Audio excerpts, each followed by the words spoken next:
আসসালামু আলাইকুম বোনেরা, কেমন আছেন? আশা করি ভালো আছেন। আলহামদুলিল্লাহ আমিও ভালো আছি। আজকে অন্যরকম একটি রান্না করবো পালং শাক দিয়ে। পালং শাকটা বাপাই নিচ্ছি, বা পালং শাক দিয়ে মসুর ডালে বড়া দিয়ে রান্না করবো।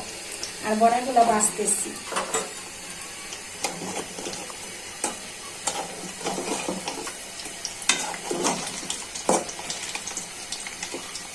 ভালো করে বড়াটা ভাজা হয়ে যায়।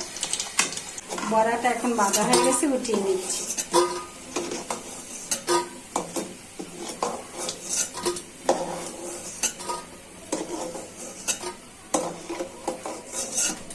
দেখুন মসুর ডালের বড়াটা কি সুন্দর হয়েছে। এই বড়া দিয়ে আজকে পালং শাক রান্না করবো। অন্য বড়াগুলো আবার ভাইজা নিতেছি।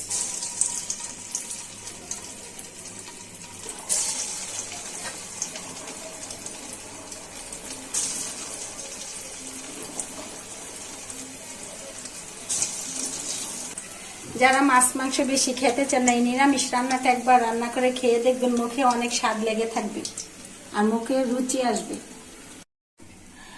উস্তা করলার দাম কিছুটা কমেছে, তার জন্য আমি বেশি করে উস্তা এনেছি। এনে পরিষ্কার করে ধুয়ে নিয়েছি কেটে কুটে। এখন এগুলা ফ্রিজে সংরক্ষণ করে রাখবো। আর সংরক্ষণ করে রাখলে সারা বছর খাইতে পারবো, তার জন্য এগুলা সংরক্ষণ করে রাখবো।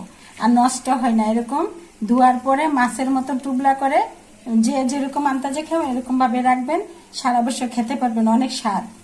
আর আপনারা ইচ্ছা করলে রাখতে পারেন।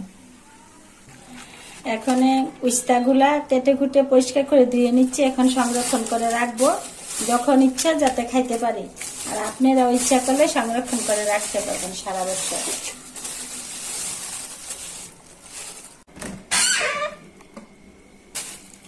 অনেক সময় উস্তা করলার দাম থাকে, খেতে ইচ্ছা করে। এখন একটু সস্তা আছে, তার জন্য কেটে কুটে সংরক্ষণ করে ডিপে রাখতেছি। যেই দিন ইচ্ছে করবে খাওয়ার জন্য নামিয়ে চাটনিতে রেখে পানি দিয়ে ধুয়ে সাথে সাথেই ভাজি করে খাওয়া যায়। ভাজি করে খাবো, আপনারা ইচ্ছা করলে রাখতে পারেন।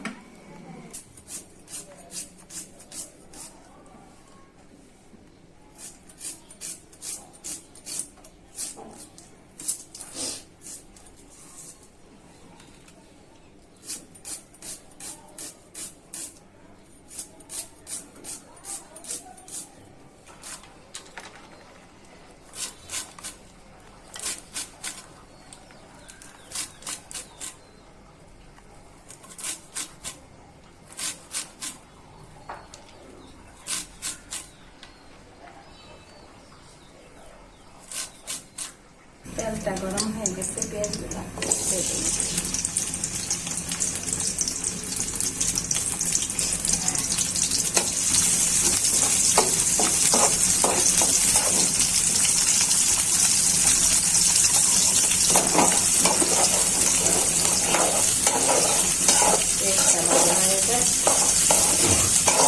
পেঁয়াজটা ভাজা হয়ে গেছে। এখন হালকা একটু জল দিয়ে দিচ্ছি,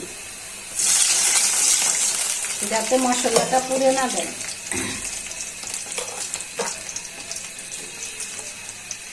দিয়ে দিচ্ছি পরিমাণ মতো রসুন বাটা।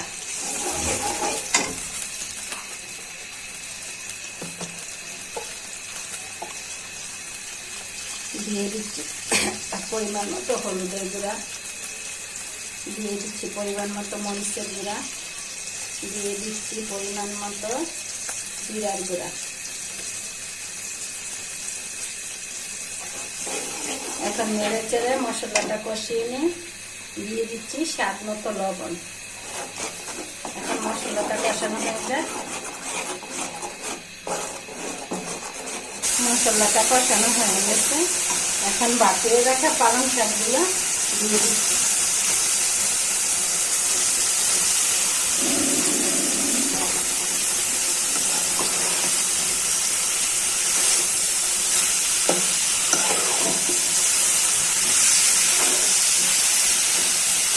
শাকগুলো ভালো করে মশলার দ্বারা কষানো হয়ে যায়।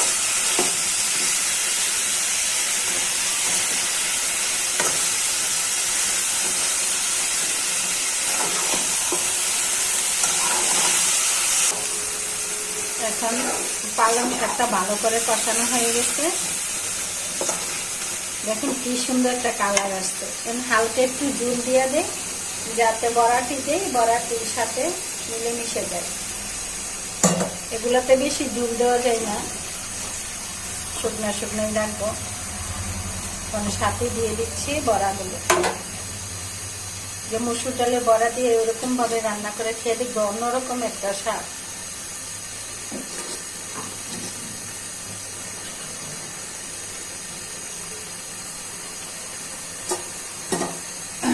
এখন সাথে দিয়ে দিচ্ছি ধনিয়া পাতা।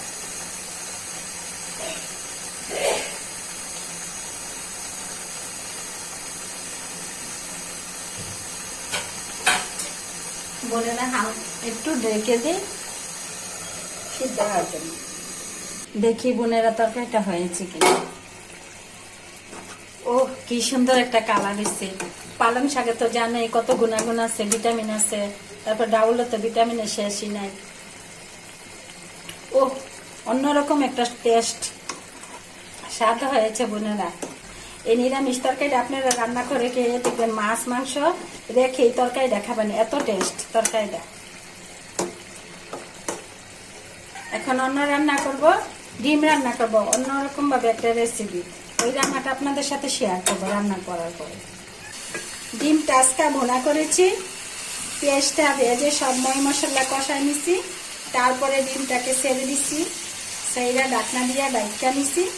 তারপরে এখন ডিমটা সুন্দর মতো হয়ে গেছে। এখন বোনেরা ভালো থাকবেন, সুস্থ থাকবেন। আমার ভিডিওগুলো বেশি বেশি দেখবেন, লাইক করবেন, কমেন্ট করবেন, সাবস্ক্রাইব করবেন। আল্লাহ হাফেজ।